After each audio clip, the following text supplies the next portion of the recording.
ఓం శ్రీ మాత్రే నమః. ఇప్పుడు తెలియజేసే అంశము ధనుర్మాసం.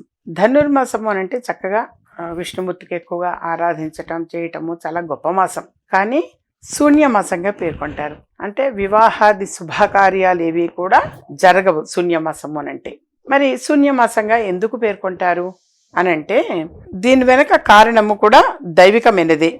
దేవతలకు బ్రహ్మముహూర్తమైన ఈ మాసాన్ని దైవ పూజల కోసమే కేటాయించాలి అని చెప్పి ఈ మాసంలో దేవతలను పూజించటం వల్ల ప్రతి ఒక్కరూ పుణ్యఫలం పోగు చేసుకోవాలనే తలంపుతో ఈ నెల రోజుల కాలాన్ని శూన్యమాసంగా కేటాయించటం జరిగింది. భోగి రోజు జరిగే గోదా కళ్యాణంతో ధనుర్మాసం పూర్తవుతుంది.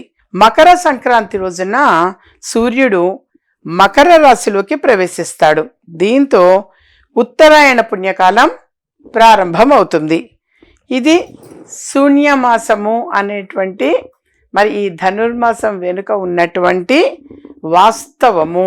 అందుకని ఈ శూన్యమాసంలో ఈ ధనుర్మాసాన్ని శూన్యమాసంగా పేర్కొంటాము. ఈ శూన్యమాసంలో వివాహాది శుభకార్యాలు అనేటువంటివి ఏవి కూడా జరగవు.